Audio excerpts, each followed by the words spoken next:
ایسا بہت سنا ہے کہ عشق مزاجی انسان کو عشق حقیقی کی طرف لے جاتا ہے، لیکن ایسا ہوتا کیسے ہے؟ یہ بڑا اہم اور میرے لیے بہت تجسس سے بڑا سوال رہا ہے۔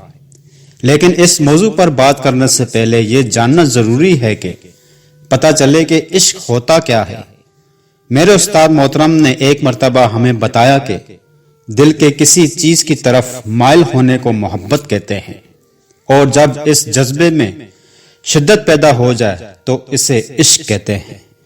اور ایک دفعہ ایک اور عالم نے مجھے بتایا کہ عشق ایک پودے کا نام ہے جو خود خشک ہوتا ہے اور مگر ہرے بھرے درختوں سے چمٹ جاتا ہے۔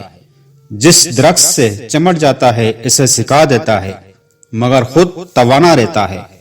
اسے اگر جڑ سے کاٹ دیا جائے تب بھی یہ مرتا نہیں۔